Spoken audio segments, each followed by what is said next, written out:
اللي يحب النبي يصلي عليه. عاملين ايه يا حبايب قلبي؟ ربنا يرضيكم ويفرحكم ويجبر خواطركم، قادر يا كريم. جمعة مباركة عليكم، يجعل بيوتكم عمار كده بالخير والفرح دايما يا رب. بصوا بقى، انا عايزه نقول لكم ان انا جبت فراخ الشهر مره واحده، بدل ما نروح نشتري كل اسبوع فرخه. الله، قلت يا بنت هاتيهم وقطعيهم وحطيهم في الثلاجه. بصوا الفراخ عامله ازاي، بسم الله الله اكبر، فراخ طازه. دي الكيبه طالعه للراجل حشرها لي، اللي انحشر في زماره رقبته. بصوا الفرخه عامله ازاي، بصوا قوالب صابون، الواحده معديه ال 2 كيلو. الست الشاطره هي اللي تجيب حاجتها بدري بدري وتقعد تخرطها كده وتعبيها وتشيلها. يوم ما يبقاش عندك حاجه هتطلعي من التلاجه وتاكلي. بصوا انا بنحب نخرطها بصراحه ربنا بالمقص، كذا مره نعملها بالسكينه، السكينه تعورني.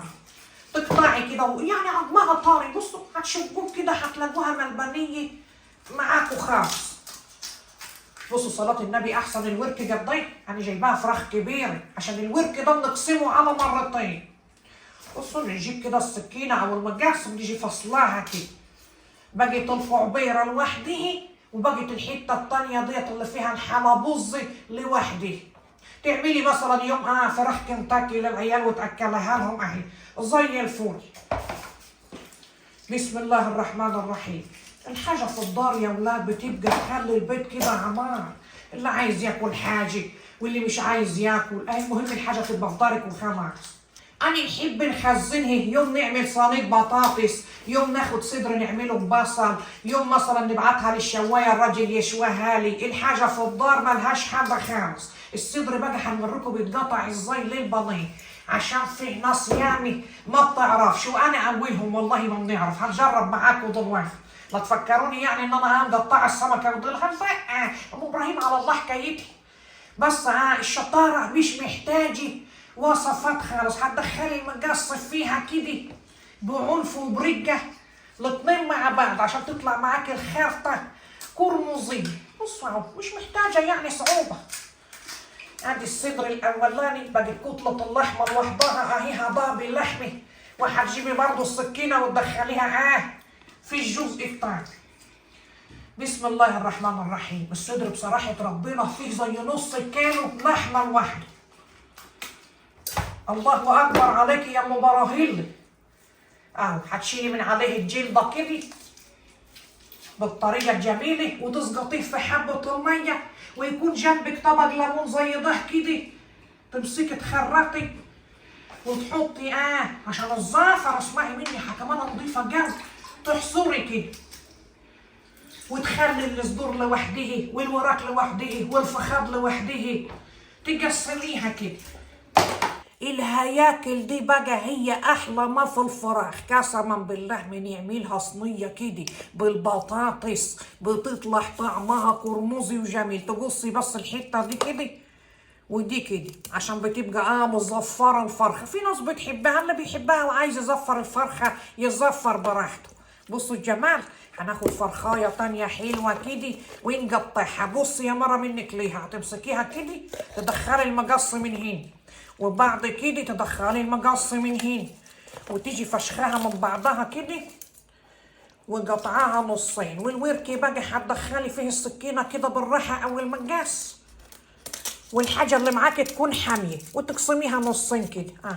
اسهل حاجه. ولا تروحي للفراج تقول له قطعها لي يقعد يقطع منها حتت ويخبيها عشان ياخدها ياكلها، ولا الكلام ده خالص. تعملي حاجتك في دارك عشان ما تتسرقش منك. اسمعي من الناس اتسعرت دلوقتي وبقت مفترسه. زمان بقى يا ولاد اللي كان بيبقى عنده فرخه كان بيبقى كانه عنده بهيمه في قلب الدار. لا، كانت الحاجه فيها بركه. ما كانتش بركه قوي بس كانت الحاجه قليله بصراحه ربنا، بس كان ربنا مبارك. دلوقتي الناس عندها فراخ وعندها كل حاجه وتقول لك ما فيش ومش ما فيش. كلمه ما فيش دي بقى هي اللي بتجر وراها الجرف كله. لو كل واحد يحمد ربنا ويقول الحمد لله هتبقى الدار مليانه خير عنده. بصوا كتلة الصدر عاملة ازاي، بصوا الجمال والحلاوة. تشدي الجلدة كده وتنزلي في قلب المية على طول. وادي الهياكل هنحطها في حلة تانية لوحدها ونحصر برضو عليه شوية ليموناز. ورشه ملح وخلاص، على كده هتبقى معاكي فل. في ناس بتغسلها بالدقيق، بتغسلها بالدقيق لا يا مرة انت هتعجني. حبة الليمون على حبة الملح هتروح معاكي زي الفل. بعد ما خرطت الفراخ خرط حلوة كده زي خرط الكنافة، هنفضي عليها شوية مية عشان خاطر ننزل الدم والزفرة والحاجات اللي فيها دي كلها. كده خلاص ادي اللي اتحف تحت الفراخ ده جاحف، دي حتة عظمة يعني بالجناح كده اللي هي الهياكل، هنحطها بلاستيكايه لوحديها والحيطه ديت لوحديها عشان هنقسمهم اكلات دلوقتي عشان خاطر الحاجه تبقى عندي من لما نحب نستخدم حاجه نلاقيها. امال ايه؟ بصوا شويه الرجل دول، الراجل دخلت عليه النهارده لقيته ضارب بوز طول كده، وشه كان عامل شبه بوز الكزلب. قلت له فيه ايه يا عم الحاج انت جالب بوزك على السطح كده ليه؟ قال لي بقول لك ايه يا ام ابراهيم انا مش هيجلك خالص ابعدي عني. قلت له ما جايه نشحت منك. قال لي لا جايه تجرفيني وتقعدوا تقولي لي هات رجول ومش رجول. قلت له رجول مين يا راجل انت؟ هو قوم وقف عدل وكلمني مظبوط كده واعمل لي 5 فراخ من اللي جوا التقفيصه دول. قال لي انت هتستعبط يا ام ابراهيم معقوله؟ قلت له امال ايه معقوله ونص. ورحت مطلعه القرشنتين من جيبي وقلت له يلا اذبح لي 5 فراخ. ما بقاش مصدق نفسه. بعد ما ذبحهم لي قلت له من جوه ايه، ميلت عليه بالراحه كده عشان خاطر الدكان كان زحمه. قلت له املا لي كيسه رجوله، ما نقدرش نستغني مهما كان عندي فراخ ولا كده، لازم برضو الرجل هي اللي بتظبط الدماغ. راح معبي لي الحبه دول كده، هنغسلهم وننضفهم برضو ونعبيهم في علبه خساره. وكده خلاص اهوت انا طلعتهم. هناخد بقى شويه الجلد دول هنفضيهم للكلاب بره. والله العظيم الكلاب اغلب من الغرب بيبقى هين علي نطلع اللقمه من حنكي ونديها لهم. هنفضي البلاستيكايه ونجيب ميه نضيفه خالص ونعبوهم بقى سوا مع بعض.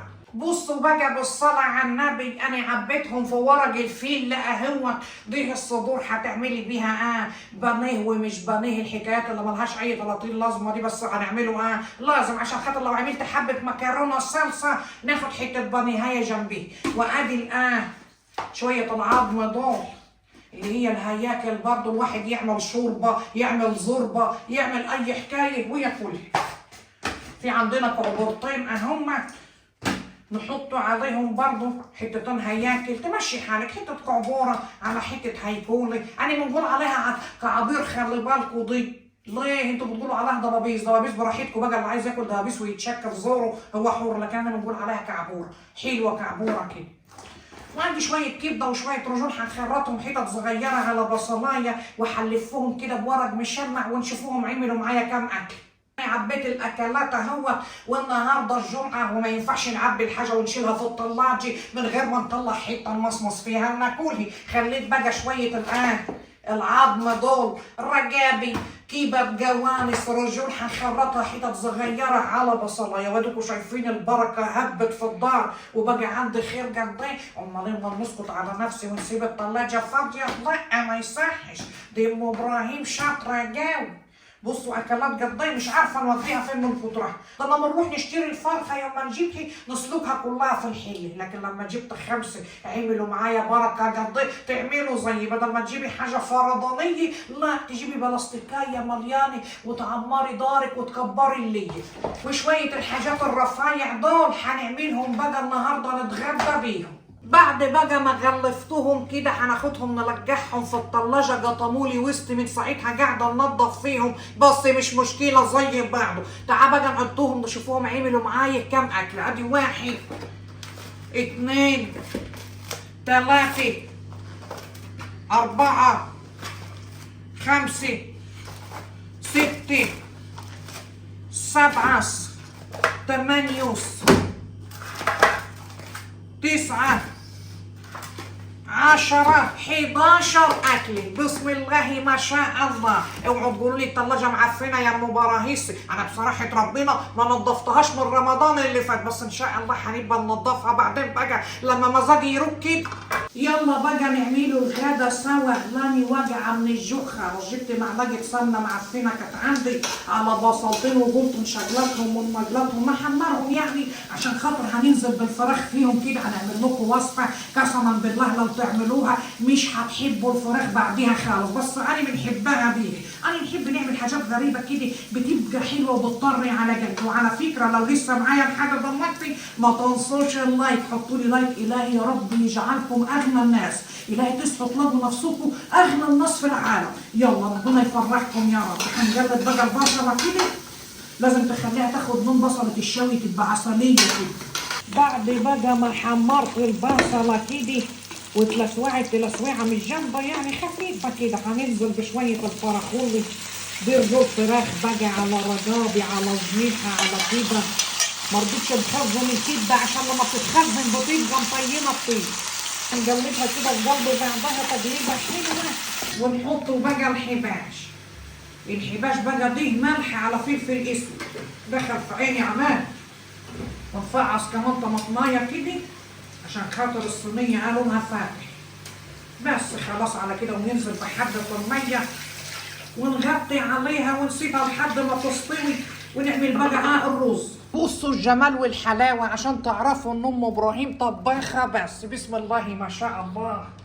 حاجه ما فيش بعد كده. والحشوه بتاعتها بصوا عامله ازاي تتغمس كده بالارز، والحاجه طيبه وبارزيه وزي القشطه. هنغرف بقى شويه الارز للعيال. بصوا مش اي واحده تعرف تعمل الارز رز مفرفر كده. بسم الله ما شاء الله على طبيخك وعلى عمايلك المنيله بنيله يا ام براهيسي. بصوا الحلاوه. اغرف بقى الزبده دي. ورحت لقيت بطاطستين عندي كانوا مجربين يسوسوا ورحت حطاهم. بصوا البطاطس بصوا دايبه ازاي حلوه برضه ما تخسرش. اللي عندك تحطيه في الصينيه دي. بصوا بصوا يا جماعه الله اكبر على الريحه وعلى الحلاوه. بصوا الرجل عامله ازاي.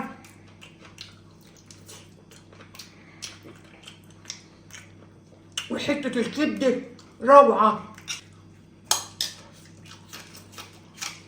هنروح ناكل بقى الاكل الطعم ده. والجمعه مباركه عليكم. واستنوني في فيديو جديد. وما تنسوش تصلوا على سيدنا محمد عليه افضل الصلاه والسلام. ان شاء الله تنجبروا وتفرحوا وتتهنوا يا رب العالمين. مع السلامه.